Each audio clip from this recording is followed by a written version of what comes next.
All right, hello, welcome. So I have done my top 10 red flags for relationships as well as my top 10 green flags for relationships. And you know, I've alluded to it before and I was like, let's do some top 10 red flags for hookups. I don't know what I can say on YouTube and what I can't, or else I would just say fucking. Can I say that? I don't know.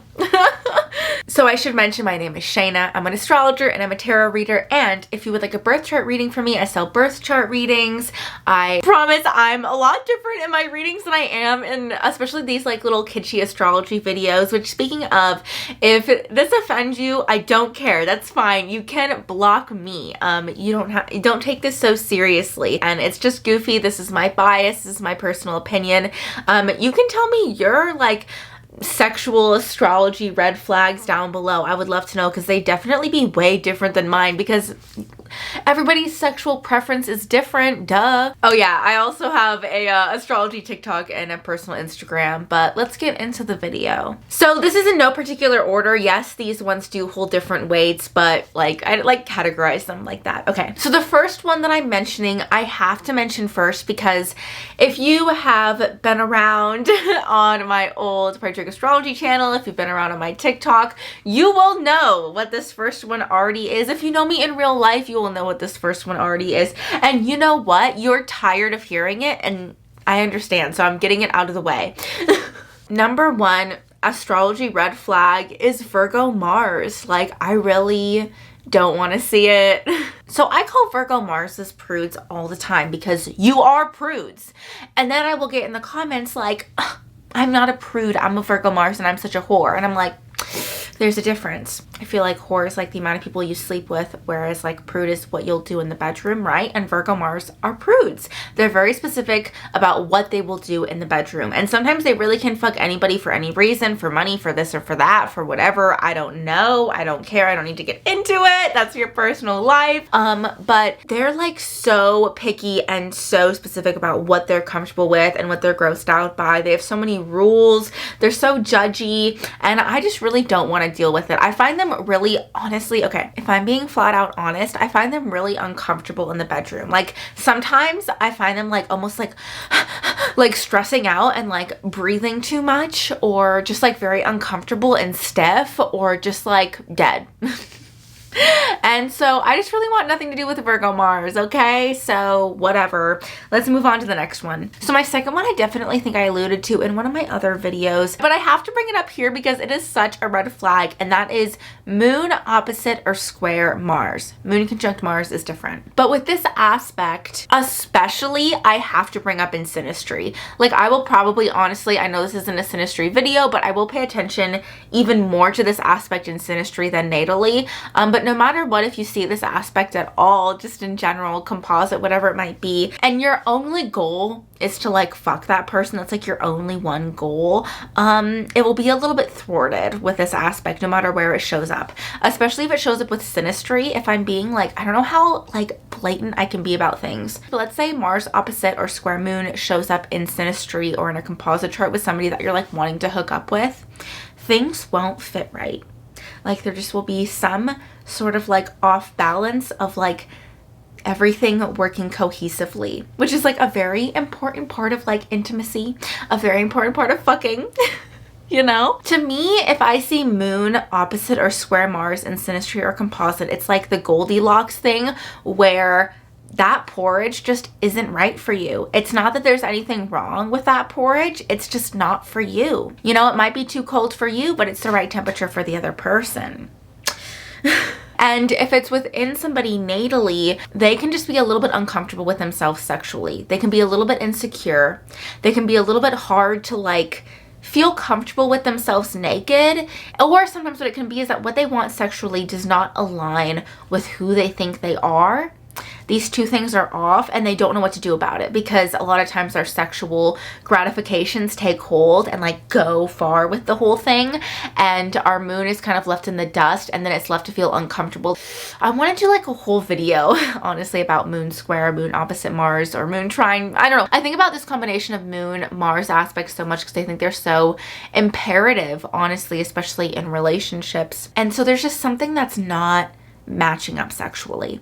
And it's different for everybody. Like sometimes it could be like, oh, I come across this way, but what I really want in the bedroom is this. Oh, I am denying some part in me that I don't want to admit. It has actually nothing to do with like the performance of somebody, you know? It just has to do with like how comfortable they are in the bedroom. And when you're trying to hook up with somebody, that really does matter. You want somebody that's comfortable because that's like the fun of it, you know? Moving on. Number 3, that's a red flag for me, definitely, for sure, is Mars in the 7th house. Not Mars in Libra. I honestly am a Mars in Libra, but I'll get to that later, honestly. But Mars in the 7th house is a whole different beast. Because the 7th house is the partner, is the relationship in astrology, and Mars is anger and aggression. When you have the Mars in the 7th house, I just feel like there's going to be a lot of hostility, aggression, and like soured, bitter feelings that will come towards me, the other person, when I'm trying to have sex with you, when I'm trying to hook up with you, when I'm trying to be intimate with you. And it just gets really messy and mean and angry and brutal. And I just don't really want anything to do with that. You know what I mean? And I'm not saying that every Mars in the 7th house is a bad person, but if I were to get into a relationship with that person, I would have to be very comfortable with my personal Mars energy. And my personal Mars energy is a little bit insecure, is a little bit all over the place, right? And my 7th house energy as well is insecure. So I would never put myself in the position to deal with somebody who's just going to like berate me all the time, you know? And I know this is just like a hookup thing, but if somebody's Mars is in their 7th house and I'd hook up with them, I'd feel like they'd either be completely dormant and like dead sexually or only care about their sexual gratification. And as a Mars in Libra, both those things irritate me. All right, so number 4 is Cancer Mars. I just think this is a bitch ass little Mars placement. I have literally not been with somebody because they've had a Cancer Mars. Like I know people are very against that, like, oh, if you see a placement you shouldn't just not do this or prejudge it or whatever, but I fucking will. I will. I fucking will. I can't help it. And if somebody has a Cancer Mars, I'm like, oh, so okay. You know, it's just a little bit soft, it's a little weak, it's a little bit like, oh, so you were bullied and you just like took it. I also feel like Cancer Mars is really defensive and gets really butthurt easily, and they're just not very attractive to me. I don't like, you know how you have that like pheromone scent to certain Mars signs?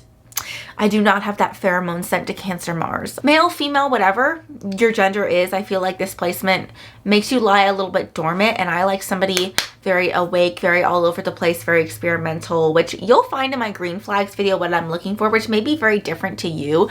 So if you're looking for somebody that is a little bit less sexual, a little bit more like chill, a little bit more just like the simple sensual pleasures, Cancer Mars is good for you, but I'm like insane. So moving on. Number 5. Okay, so this one is really important to me, which is why I kind of wanted to talk about it earlier on, but it's so different for everyone. Because Mars only changes signs every 6 months-ish, depending on what year you are in school, a lot of people will have the same Mars sign as you, or within 1 or 2, maybe 1 to 3. So if you are really interested in astrology, it is important for you to look at what your year Mars was mostly in, what the aspects made, as well as like maybe 2 to 4 years above and below you, because those will probably be the people that you'll be dating or interacting the most with, and kind of like what your synastry or how you feel about their Mars is, for example. Like it's good to just pay attention to that. So I've paid a lot of attention to that, and everybody's is different, but I have no interest in being with somebody in my same year, 1997.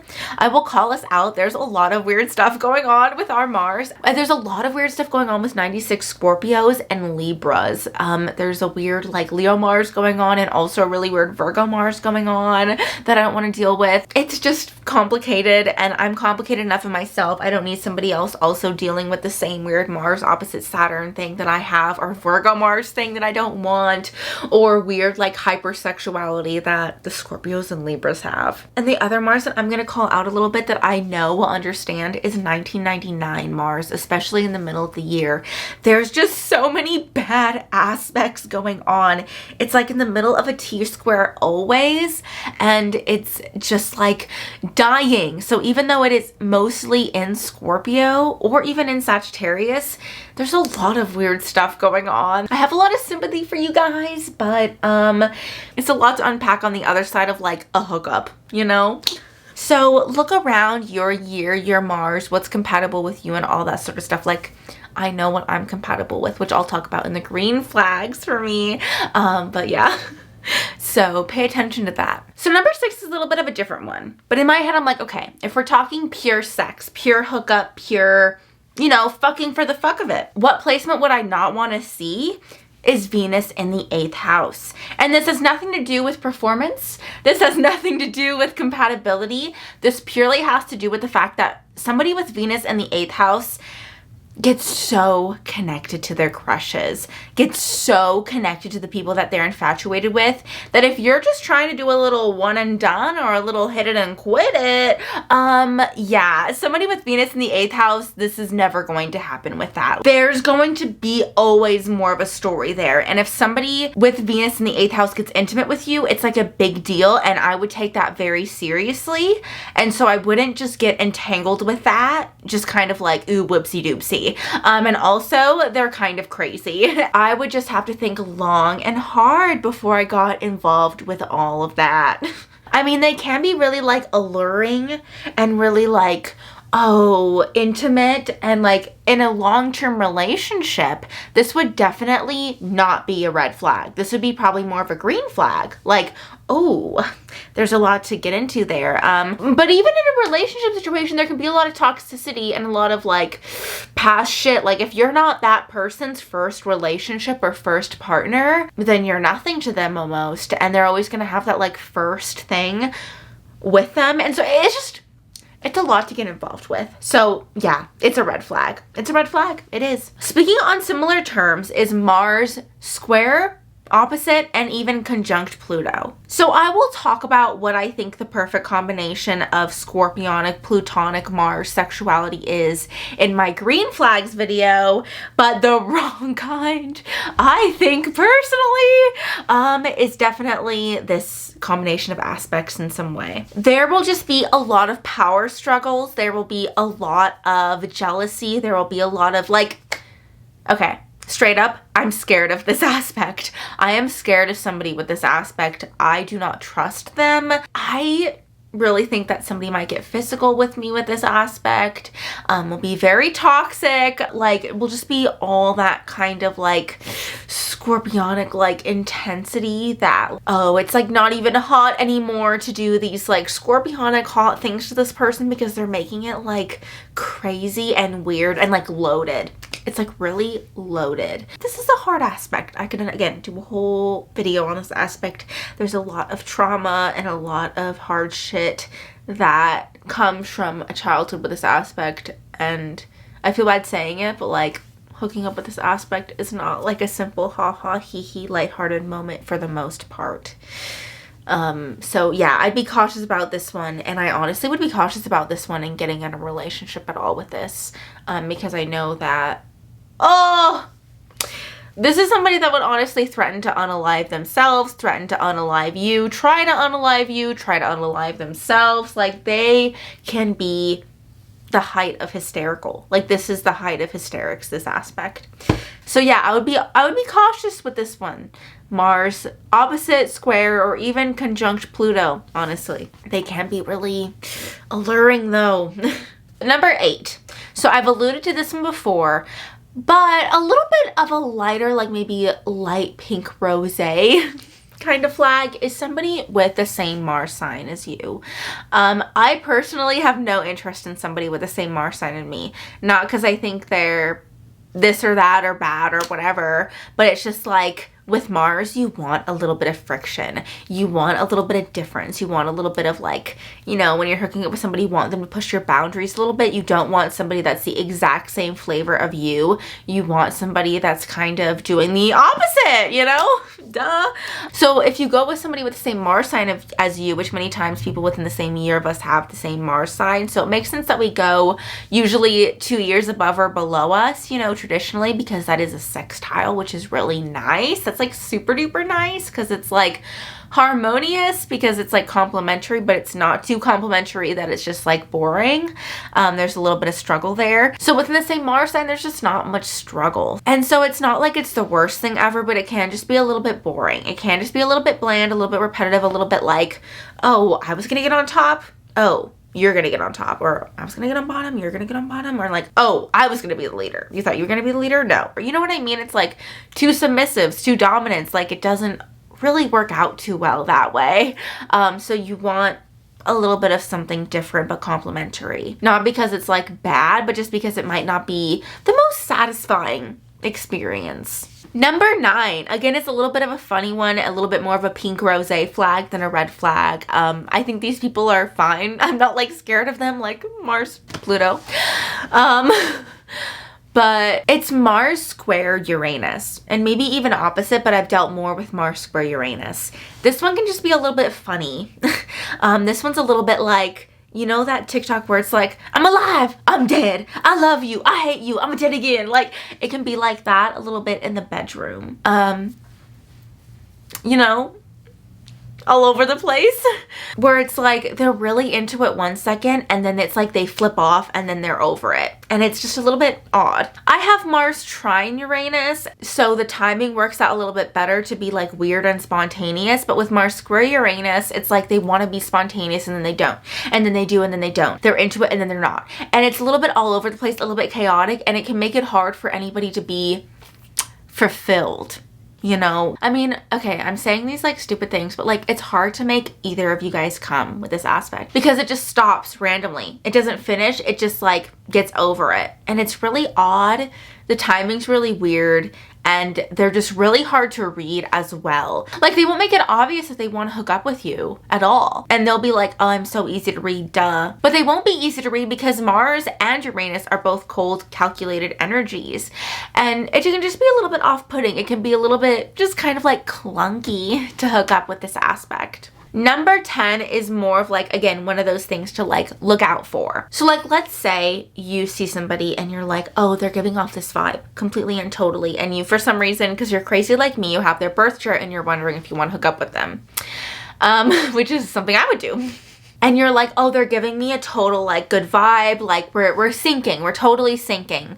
But then you look and their sun or their rising sign is in like a square or opposition or in conjunction to their Mars. That might be a little bit of red flag that, yes, maybe you link up with their rising and their sun sign. You link up with their like, I'm gonna cringe when I say this, with their swagger, with their vibe. Like, yes, you link up with that, their rising and their sun sexually, but does your Mars, their Mars might be very different to that. Their Mars might be a lot more dormant. Their Mars might be a lot more active. Their Mars might be a lot more X, Y, or Z than they come across. And so what you thought was compatibility sexually is actually just attitude and temperament compatibility, because it's compatibility with the rising and their sun sign. So really look to see what, again, their rising and their sun, how compatible it is with their Mars, because that'll tell you how compatible you really are with what you think you're compatible with them. And also whether they have a relationship or whether they don't have a relationship within these energies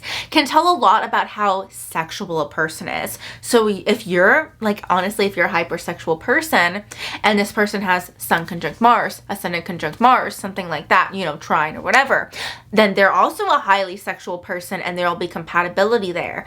But if they're like rising in conjunct Mars, sun in conjunct Mars, their Mars doesn't make any aspect to any major planet at all, and their Mars is really dormant and you're a very sexual person, then there might be incompatibility there as well. So it's really important to pay attention to the relationship of those things. So yeah, again, this might offend a lot of people that I made this video, but I don't really care. So if you want to see my green flags for what I actually like to see in sexual compatibility, leave that comment down below. Anyways, thank you so much for watching, and if you'd like a birth chart reading from me, again, I sell them at shainaemily.com/shop. I have a bunch of other links, whatever. Okay.